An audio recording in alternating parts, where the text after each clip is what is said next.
Shalom untuk rekan muda-mudi yang berada di rumah. Hari ini kita akan bersama-sama mulai ibadah seksi pelayanan pemuda remaja bersama kami seksi pelayanan pemuda remaja Jemaat GKI Kuala Kurun. Bersama saya sebagai worship leader Julisa Putriana dan bersama singer kita Lucia Aprilita, Christian Marvin Immanuel Sitanggang dan juga Jani Sabatina Prinita Sari beserta pemain musik, pianis, Ave, gitaris Febio, basis Becky dan juga drummer kita ada Kak Andri. Dimanapun kita berada, dengan sukacita hari ini kita bersyukur dapat kembali beribadah, memuji dan memuliakan nama Tuhan. Meskipun kita masih berada di rumah saja, dan hari ini kita masih dengan ibadah secara virtual. Tapi itu tidak menyurutkan semangat kita untuk kembali beribadah bersama-sama, masuk ke hadirat Tuhan. Marilah dengan sukacita kita memasuki ibadah hari ini, kita mau dengan bersukacita dan bersorak-sorai menyembah Tuhan. Firman Tuhan dalam Mazmur pasal 66 ayat 1 hingga ayat yang kedua berbunyi demikian.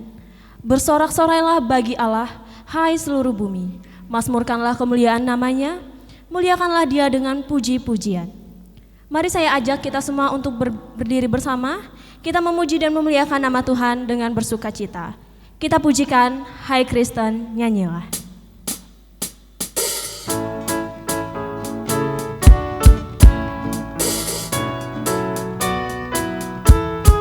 Hai Kristen, nyanyilah, haleluya, amin. Hai Kristen, nyanyilah, haleluya, amin.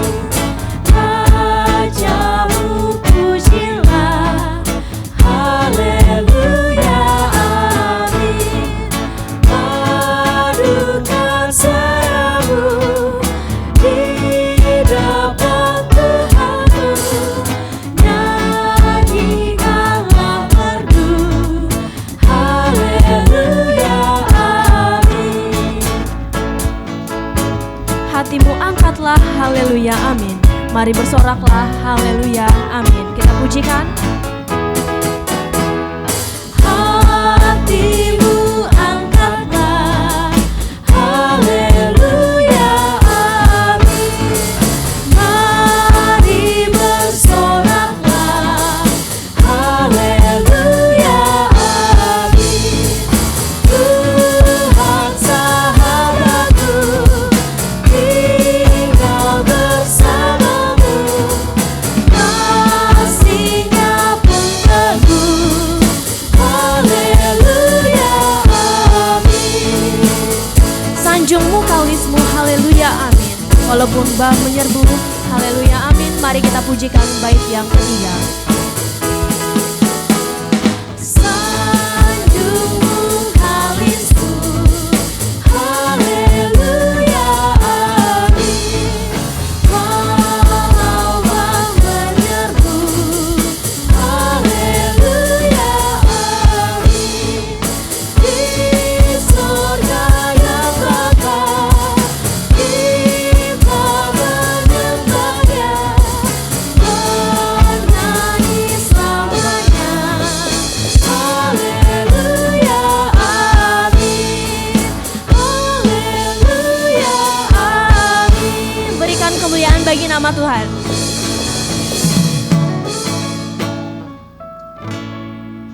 Mari kita tabiskan ibadah kita dengan menerima votum dan salam.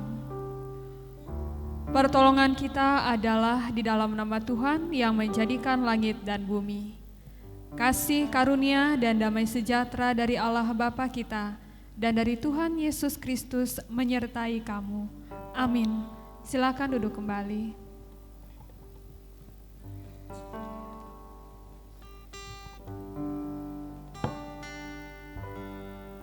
Rekan muda yang terkasih di dalam Tuhan kita Yesus Kristus, setiap manusia, siapapun itu, selalu diberi Tuhan porsi waktu yang sama setiap harinya, yaitu 24 jam dalam sehari.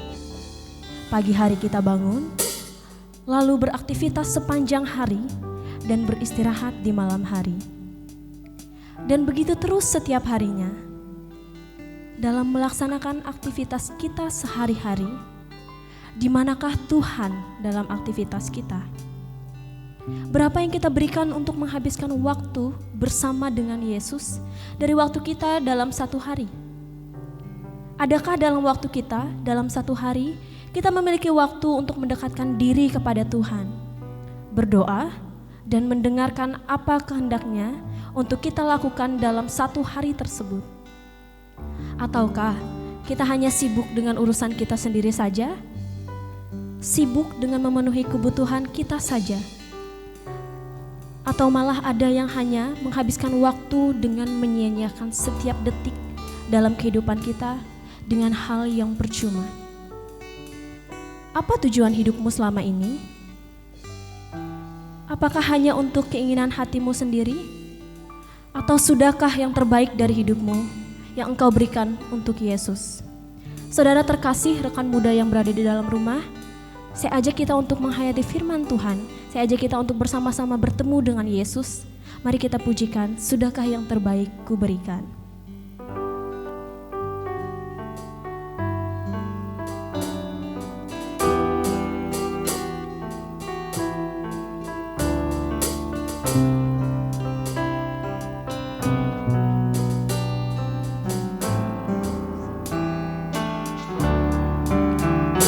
Sudahkah yang terbaik ku berikan kepada Yesus Tuhanku? Besar pengorbanannya di Kalvari, diharapnya terbaik dariku. Berapa yang terhilang telah ku cari, dan ku lepaskan yang terbelenggu. Sudahkah yang terbaik ku berikan kepada Yesus Tuhanku? Begitu banyak waktu yang terluang, sedikit kuberi baginya.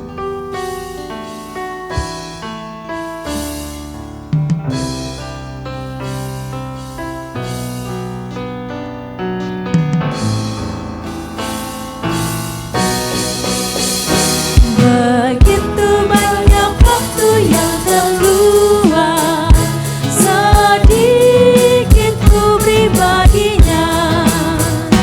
Sebab kurang kasihku pada Yesus, mungkin tak hancur pula hatinya. Berapa yang terhilang telah ku cari, dan ku lepaskan yang terbelenggu. Sudahkah yang terbaik ku berikan kepada Yesus Tuhanku? Saudara terkasih dalam Tuhan, mari kita ajak kita untuk bersama-sama berdoa. Allah kami yang baik, Allah kami yang berkuasa, Tuhan yang mengasihi kami. Kalau Allah yang sempurna di dalam kehidupan kami, Tuhan terima kasih atas segala kasih karunia, atas segala berkat, atas segala cinta kasih Tuhan yang sepanjang hari, setiap detik, setiap jam selalu Tuhan berikan kepada kami. Tuhan, kami menyadari kami adalah anak-anak-Mu yang berdosa, jauh dari kata sempurna. Banyak hal yang telah kami lakukan telah mengecewakan hati Tuhan. Tuhan, kami berlutut, kami memohon kepadamu. Ampunilah kami ya Tuhan. Berikan kami hari-hari untuk semakin baik. Beri kami waktu untuk semakin menjadi kehendak Tuhan. Beri kami kehidupan yang baik. Beri kami kesadaran bahwa Tuhan selalu menilik kehidupan kami. Terima kasih Tuhan atas segala pengampunan yang Engkau berikan. Kami ada hari ini sampai detik ini semua karena Tuhan mengasihi kami. Engkau Allah yang tidak akan meninggalkan kami. Engkau Allah yang senantiasa setia di atas ketidaksetiaan kami. Bersyukur Tuhan untuk segala sesuatunya. Biarlah kehidupan kami semakin diperbaharui, kehidupan kami semakin dekat dengan Tuhan. Dan jangan biarkan kami berlari semakin jauh Tuhan, tapi biarkanlah kami selalu dekat dengan Tuhan, selalu mencari Tuhan. Terima kasih Bapa, terima kasih. Apapun kehidupan kami, semua di dalam kehidupan kami Kami serahkan hanya ke dalam tangan-Mu dan pengampunan-Mu. Terima kasih Tuhan. Haleluya. Amin.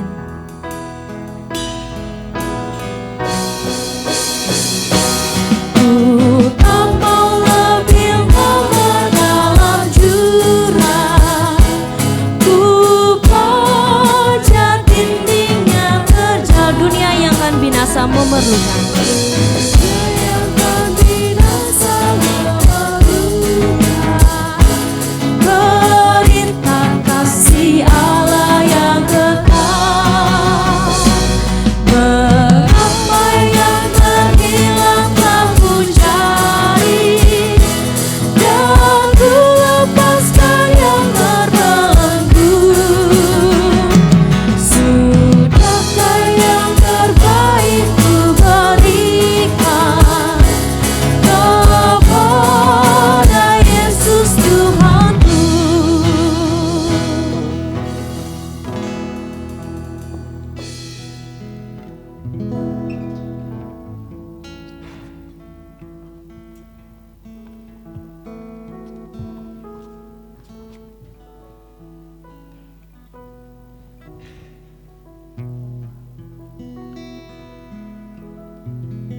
Shalom. Pada saat ini kita akan kembali bersama merenungkan kebenaran firman Tuhan, di mana dasar dari perenungan kita pada saat ini yakni dari Perjanjian Baru, dari surat 1 Korintus pasal 10 ayatnya yang ke-31. 1 Korintus pasal 10 ayatnya yang ke-31. Namun sebelumnya mari kita bersatu di dalam doa. Kita mohon tuntunan dari Roh Kudus sebelum kita membaca dan merenungkan firman Tuhan. Mari kita berdoa. Kami bersyukur Tuhan oleh karena Tuhan senantiasa menyertai kehidupan kami. Kami bersyukur kami hamba-hamba-Mu dapat kembali hadir di tempat ini untuk memberikan pelayanan untuk kemuliaan nama Tuhan, memberikan pelayanan, menyediakan makanan sorgawi bagi setiap jiwa yang dahaga akan kebenaran firman-Mu, yang dahaga untuk dekat dengan Tuhan, yang menyaksikan ibadah dan mengikuti ibadah online kami pada saat ini. Dan jika sebentar kami akan membaca dan merenungkan firman-Mu, kami mohon Bapa, biarlah Engkau yang memberikan kami hikmat, kebijaksanaan, dan bahkan kerendahan hati, agar firman yang akan disampaikan itu dapat berbicara, memberi arti, memberi makna yang berharga di dalam kehidupan kami anak-anak-Mu. Dan pakai hamba-Mu ya Bapa, agar dapat menyampaikan maksud dari firman-Mu sesuai dan seturut dengan kehendak-Mu. Di dalam dan oleh Yesus Kristus kami berdoa. Amin. Saya akan bacakan 1 Korintus pasal 10 ayatnya yang ke-31. Firman Tuhan yang berbunyi demikian. Aku menjawab, jika engkau makan atau jika engkau minum atau jika engkau melakukan sesuatu yang lain, lakukanlah semuanya itu untuk kemuliaan Allah. Demikian firman Tuhan. Yang berbahagia ialah mereka yang mendengarkan firman Tuhan dan yang memeliharanya. Amin. Rekan-rekan remaja dan pemuda dan saudara-saudariku yang dikasihi oleh Tuhan, pernahkah saudara-saudari bertanya dalam hati dan pikiran saudara-saudariku, kenapa aku ada di dunia ini? Pernahkah saudara bertanya dalam hati, untuk apa aku hidup? Apa tujuan aku hidup di dunia ini? Nah, jikalau saat ini bagi saudara semua saya tanyakan kembali pertanyaan-pertanyaan tersebut. Apa alasan saudara ada di dunia ini? Apa alasan saudara hidup? Dan apa tujuan hidup saudara? Maka sudahkah saudara tahu dengan pasti apa jawabannya? Nah, saudara-saudari yang terkasih di dalam Tuhan, di dunia ini ada orang yang ketika ditanyakan pertanyaan tersebut masih belum tahu apa tujuan hidupnya. Nah, bagi orang-orang yang demikian ada sebuah tulisan yang mengatakan bahwa orang yang tidak tahu tujuan hidupnya itu sama seperti seseorang yang mendayung di sungai pada waktu malam gelap. Dia mendayung tanpa tahu arah yang jelas dan besar kemungkinan dia terdampar atau berlabuh di tempat yang tidak diharapkan. Dan sebaliknya ada juga orang-orang yang merasa sudah tahu dengan pasti apa tujuan hidupnya, namun kebanyakan meletakkan pada sasaran yang tidak tepat. Sebab ternyata sasaran itu tidak bisa memberikan perasaan puas di hatinya. Nah, apa saja yang dimaksud dengan sasaran yang tidak tepat itu? Sasaran yang tidak tepat itu adalah segala hal yang dunia ini tawarkan sebagai pemuas hati kita.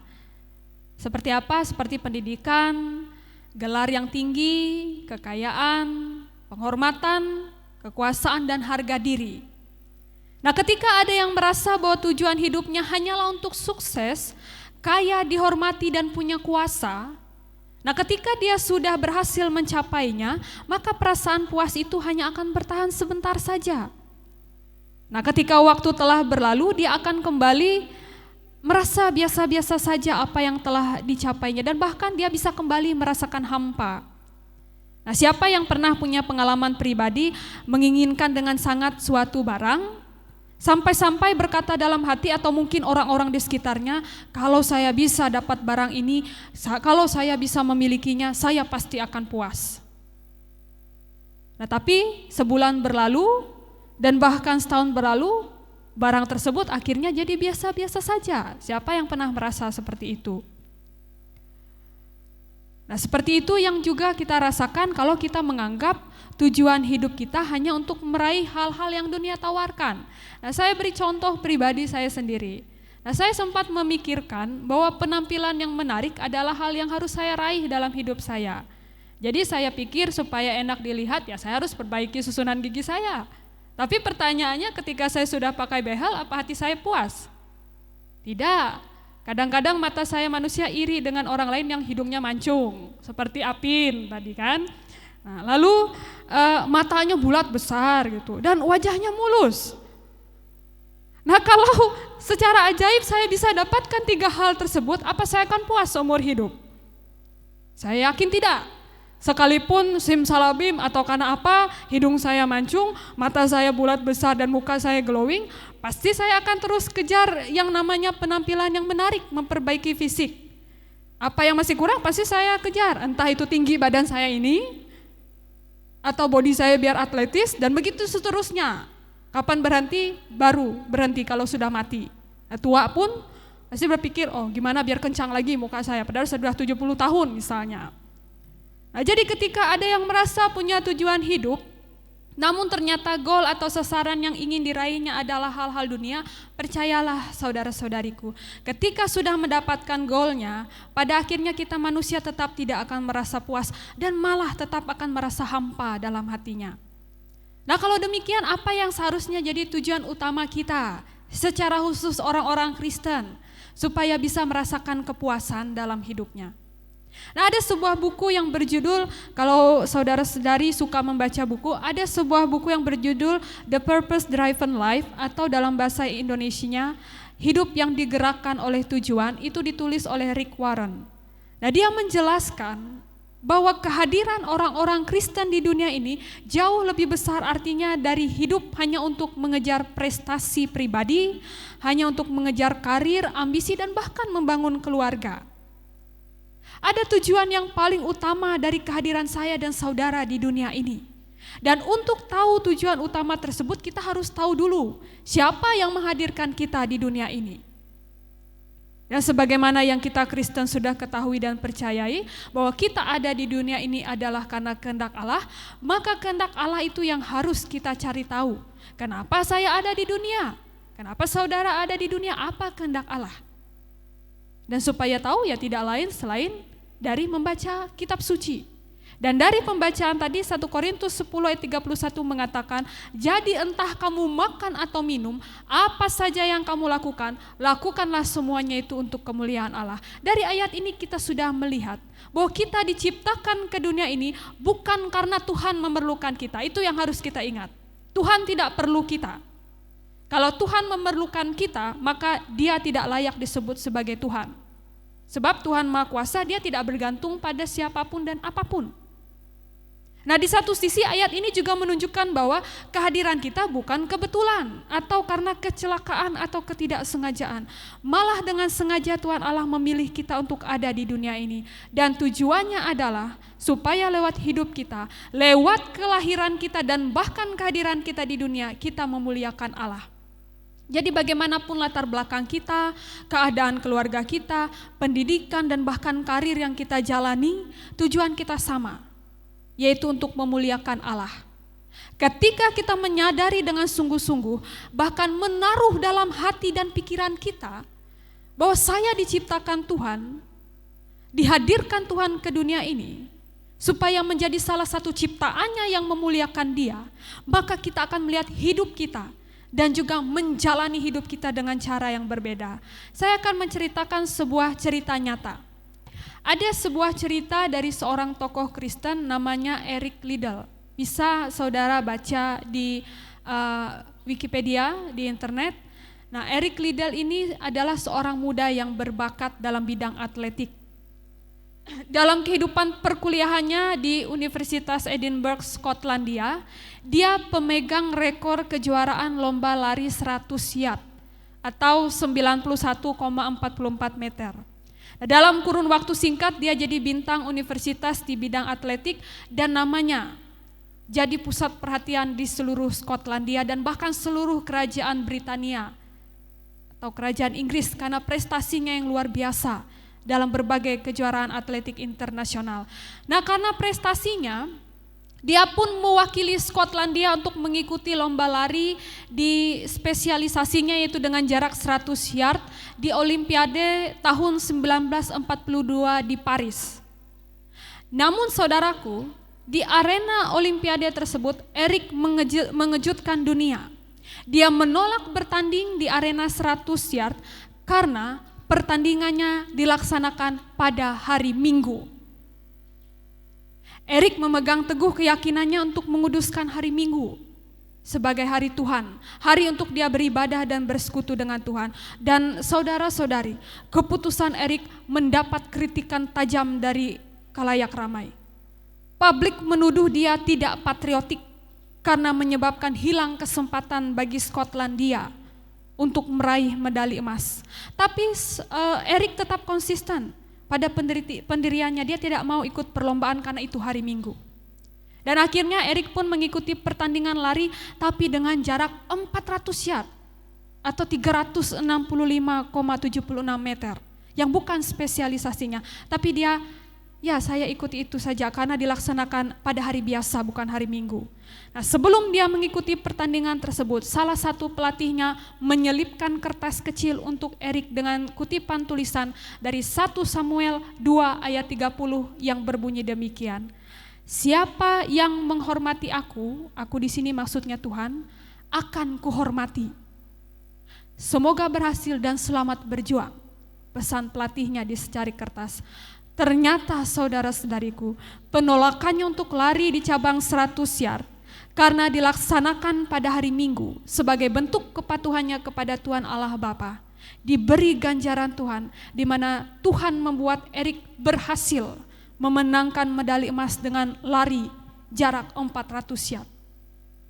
Dia membawa kebanggaan bagi Skotlandia dan pada hari wisudanya dia dimahkotai dengan karangan bunga zaitun sebagai lambang kejayaan karena arena Olimpiade dan dia juga diarak di sepanjang jalan Edinburgh.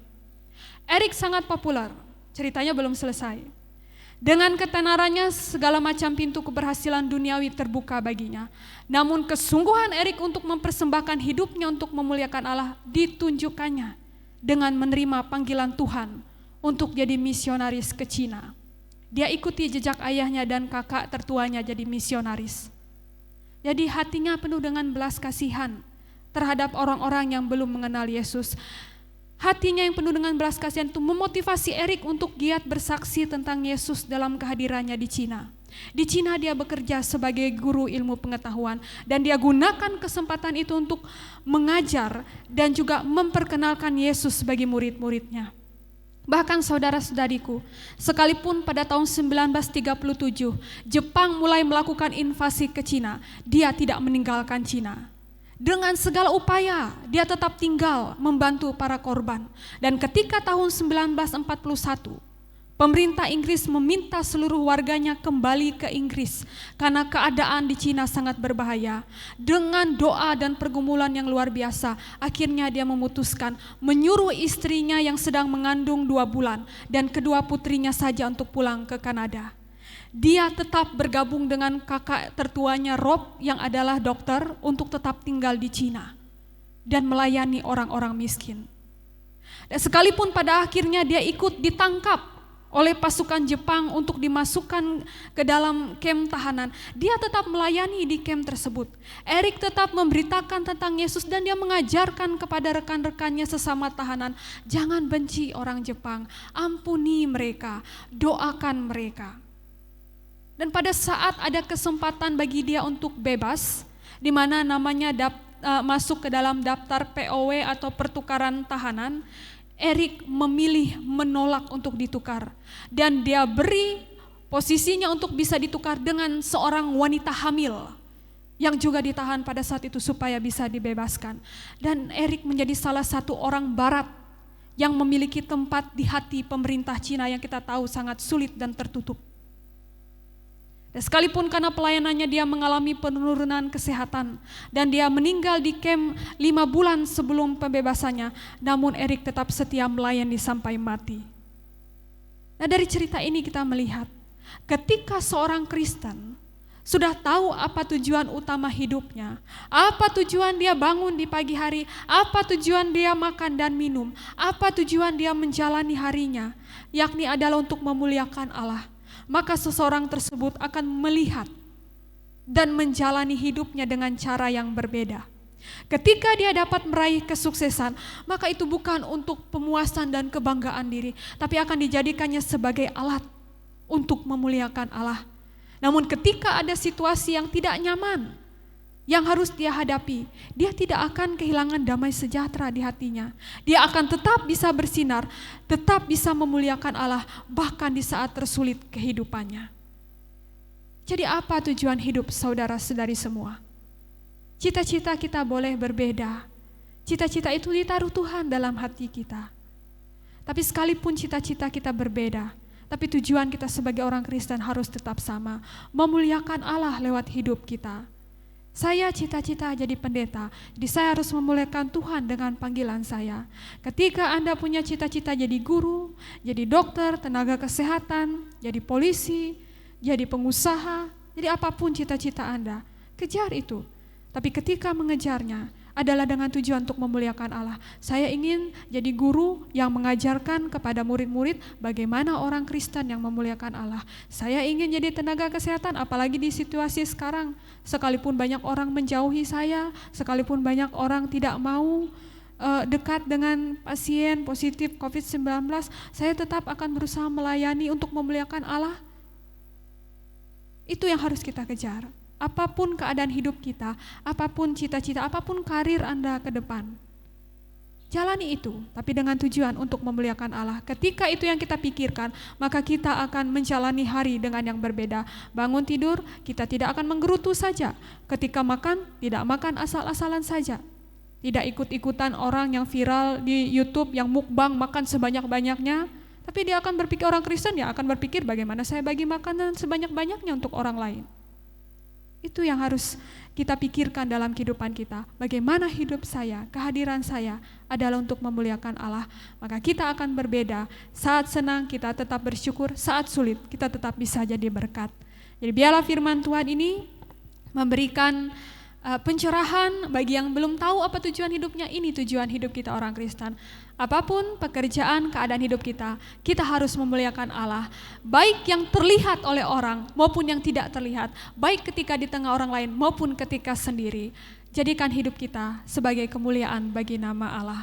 Biarlah firman Tuhan menjadi kekuatan bagi kita. Amin untuk firman Tuhan.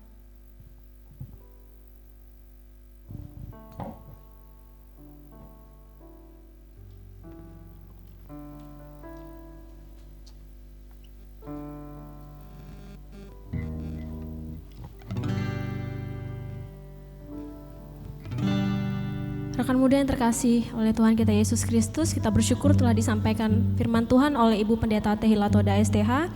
Untuk menghayati firman Tuhan yang telah disampaikan, mari kita angkat pujian, Kaulah ya Tuhan, surya hidupku.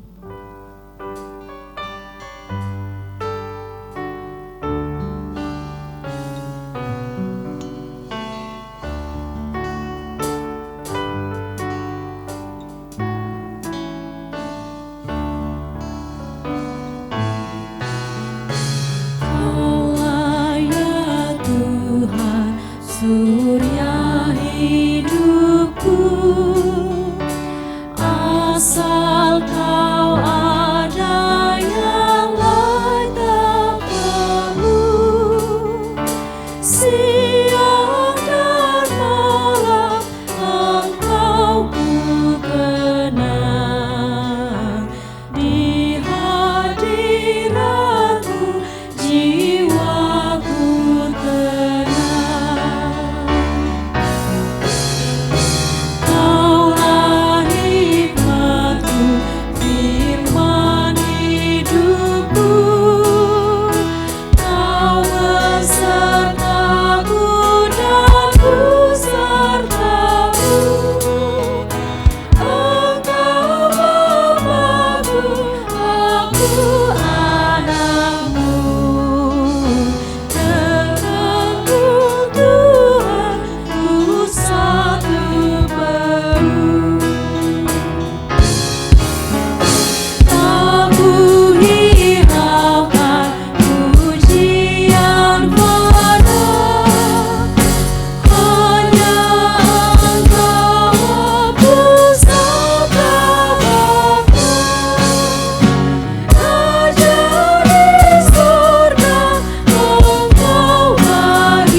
Bersatu di dalam doa syafaat kita yang nanti kita akhiri dengan mengucapkan doa Bapa kami bersama. Mari kita berdoa. Terima kasih Tuhan atas kebenaran firman-Mu yang memberikan pengajaran bagi kami, yang memberikan pengetahuan bagi kami, bahwa kami hadir di dunia ini bukan karena suatu kebetulan. Apapun keadaan hidup kami, bagaimanapun situasi latar belakang keluarga, keadaan kami, dan bahkan segala hal yang kami rasakan dalam hati kami,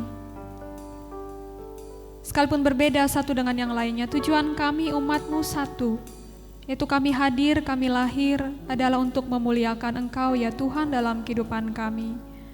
Biarlah firman-Mu dapat membuka mata hati kami ya Tuhan, memberikan motivasi bagi kami, supaya apapun keadaan kami, maka ketika kami bangun di pagi hari, ketika kami menjalani aktivitas dalam kesendirian ataupun ketika ada di tengah orang banyak, kami ingat bahwa hidup kami bukanlah untuk diri kami sendiri, tapi kami ada untuk menjadi alat kemuliaan bagi nama Tuhan. Sehingga ketika kami menjalani hari, kami dapat memikirkan apa yang bisa kami lakukan hari ini untuk memuliakan Tuhan. Dan bukan hanya memikirkan bagaimana kami menjalani hari sesuai dengan keinginan kami manusia. Ampuni salah dosa kami jika selama ini kami belum tahu tujuan hidup kami, ataupun kami menaruh tujuan kami pada hal-hal yang dunia tawarkan, yang kebahagiaannya hanya semu. Biarlah dengan kuasa Roh Kudus-Mu kami dapat dibaharui, dan bahkan setelah mendengar firman Tuhan, setelah ibadah ini, kami akan termotivasi untuk senantiasa melayani Tuhan, dengan talenta karunia kami, dengan keadaan kami masing-masing yang Tuhan percayakan. Dan bahkan Tuhan, jika sekalipun keadaan kami tidak seberuntung orang lain, tidak semenyenangkan orang lain, tidak merasakan bahagia pada saat ini, itu tidak mengurangi perasaan damai, sejahtera, sukacita kami. Karena kami yakin Tuhan memberikan masalah, memberikan kesakitan, penderitaan yang kami hadapi pada saat ini juga untuk memuliakan Allah. Ketika kami tetap berjuang bersama dengan Tuhan, kami mampu melaluinya, kami menang atas setiap pergumulan yang kami hadapi, maka kami akan menjadi kesaksian, kami akan menguatkan orang banyak, dan membawa orang lain juga mengenal Tuhan Yesus di dalam kehidupan mereka. Biarlah sekalian kami ya Tuhan, baik anak, remaja, pemuda-Mu maupun siapapun kami, tua, muda, besar, kecil yang menyaksikan dan mengikuti ibadah kami pada saat ini, kami dibaharui oleh Tuhan, diberikan hikmat oleh Tuhan. Dan bahkan di tengah situasi yang terjadi, ketika kami masih berhadapan dengan pandemi COVID-19 ini, kami tidak akan terpaku dengan keadaan. Kami akan tetap mengikuti protokol kesehatan, namun kami juga akan tetap senantiasa mencari tahu bagaimana kami memuliakan Tuhan dengan segala keterbatasan yang harus kami hadapi dan alami saat ini.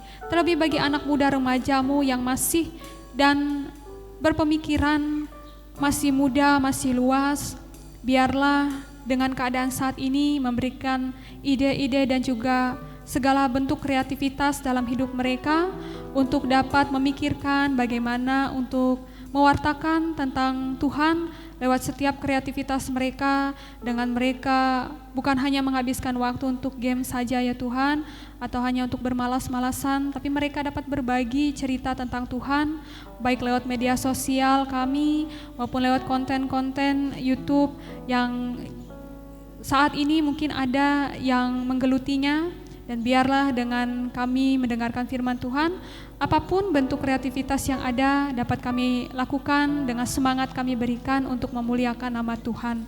Kami juga serahkan ya Bapa, orang tua, keluarga dari sekalian kami yang mengikuti ibadah pada saat ini. Biar Tuhan berkati, berikan kesehatan, kekuatan, Tuhan berkenan memberikan umur panjang, dan biarlah lewat kehadiran orang tua, keluarga yang ada, apapun kekurangan dan kelebihan orang tua, saudara keluarga kami tetap bersyukur, dan bahkan orang tua keluarga kami dapat menjadi saluran berkat dari Tuhan untuk kehidupan anak muda remaja-Mu. Kami juga mendoakan ya Bapa, kehidupan kami di dunia ini, biar Engkau berkati setiap orang dengan hikmat kebijaksanaan secara khusus para pemimpin kami, supaya di tengah kesulitan yang terjadi, mereka dapat memikirkan segala hal, segala keputusan, dan juga apa yang baik untuk tetap berkembangnya kehidupan kami manusia ini, secara khusus warga negara Indonesia ini. Tuhan berikan hikmat, kekuatan, kesehatan bagi para pemimpin kami, supaya dapat terus memimpin bangsa kami bahkan di situasi yang sulit yang terjadi pada saat ini. Kami juga menyerahkan kepadamu ya Bapa, setiap orang yang pada saat ini berjuang untuk mencari obat, untuk mencari vaksin, untuk dapat melawan virus corona ini. Biar Tuhan berikan kesehatan, kekuatan, tetap berikan semangat, dan bahkan Tuhan akan berikan kepintaran supaya kami manusia ini diberikan belas kasihan oleh Tuhan. Pada saatnya kami dapat menemukan obat dan bahkan mungkin juga vaksin yang dapat melawan dan juga dapat menghadapi virus yang ada, yang terjadi dalam kehidupan kami pada saat ini. Demikian juga kami mendoakan gereja-gereja-Mu ya Tuhan. Biarlah sekalipun di tengah keterbatasan yang ada, gereja-Mu tidak pernah berhenti untuk tetap mewartakan, menyuarakan kabar baik dengan segala fasilitas yang ada, dengan memikirkan bagaimana tetap menjadi garam dan terang, sekalipun di tengah keterbatasan yang kami alami pada saat ini. Berkatilah hamba-hamba-Mu ya Bapa, baik pendeta, penginjil, vikaris, semua anggota jemaat-Mu yang adalah anak-anak Tuhan, baik penetua, diakon, siapapun anggota jemaat-Mu, berikanlah kepada kami senantiasa hati yang tulus untuk melayani, hati yang senantiasa ingin mewartakan kebenaran firman Tuhan, agar dengan kehadiran gereja-Mu ada perasaan sukacita, kekuatan yang dapat tetap dirasakan dan diterima oleh jemaat-Mu lewat pelayanan yang dapat senantiasa gereja berikan dimanapun gereja-Mu berada. Terima kasih ya Tuhan, kami serahkan kehidupan kami, Kami doakan juga secara khusus untuk tenaga kesehatan yang senantiasa berhadapan dengan setiap pasien yang terpapar virus corona di dalam kehidupan mereka. Tuhan berikan kesehatan, kekuatan, Tuhan berikan hati yang tetap penuh dengan sukacita sekalipun dengan segala keletihan yang dirasakan. Hati yang tetap beriman, tetap bersyukur, agar dengan hati mereka yang penuh dengan sukacita tetap melayani di dalam Tuhan, maka imun tubuh mereka dapat tetap terjaga dan mereka dapat tetap melakukan pelayanan dalam kehidupan mereka. Terima kasih ya Tuhan. Inilah permohonan kami yang kami serahkan kepadamu, biar Engkau yang memberkati kehidupan kami dan pelayanan kami, agar senantiasa menjadi kemuliaan bagi nama Tuhan. Ini doa kami, biar kehendak Tuhan yang jadi dan bukan kehendak kami manusia. Doa kami alaskan di dalam nama anak-Mu Yesus Kristus, yang adalah Tuhan dan Juru Selamat kami, yang mengajarkan kami untuk mengucapkan doa Bapa kami bersama. Bapa kami yang ada di sorga, dikuduskanlah nama-Mu. Datanglah kerajaan-Mu, jadilah kehendak-Mu di bumi seperti di sorga. Berikanlah kami pada hari ini makanan kami yang secukupnya, dan ampunilah kami akan kesalahan kami, seperti kami juga mengampuni orang yang bersalah kepada kami. Dan janganlah membawa kami ke dalam pencobaan, tapi lepaskanlah kami daripada yang jahat, karena Engkau-lah yang punya kerajaan, kuasa, dan kemuliaan sampai selama-lamanya. Amin.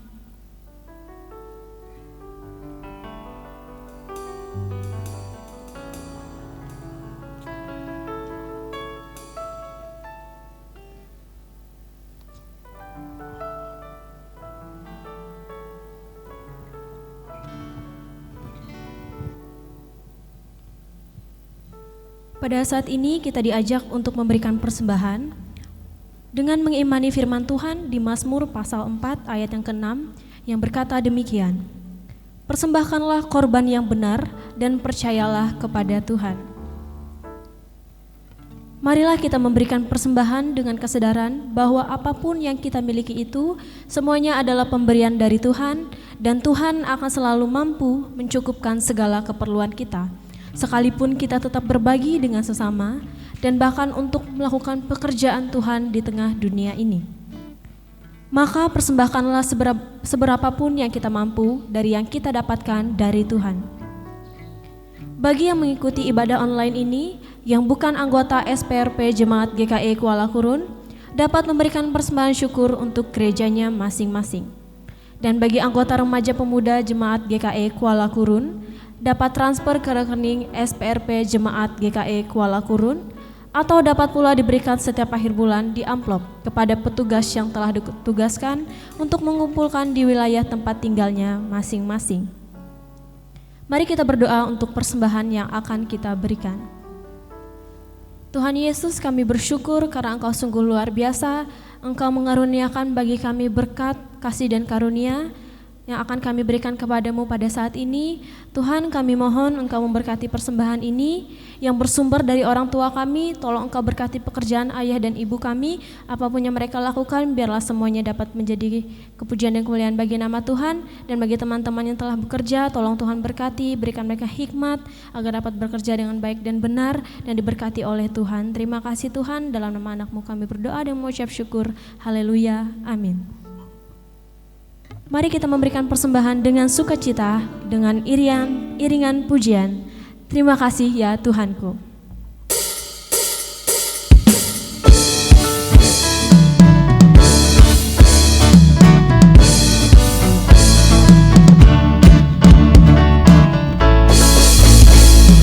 Terima kasih ya Tuhanku atas hari pemberianku, hari baru limpah rahmat yang dipenuhi oleh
Kita akan mengakhiri ibadah dengan menerima berkat Tuhan. Setelah berkat Tuhan kita sambut dengan menyanyi Haleluya 5 kali dan Amin 3 kali. Terimalah berkat dari Tuhan.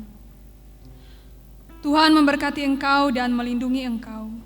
Tuhan menyinari engkau dengan wajah-Nya dan memberi engkau kasih karunia. Tuhan menghadapkan wajah-Nya kepadamu dan memberi engkau damai sejahtera.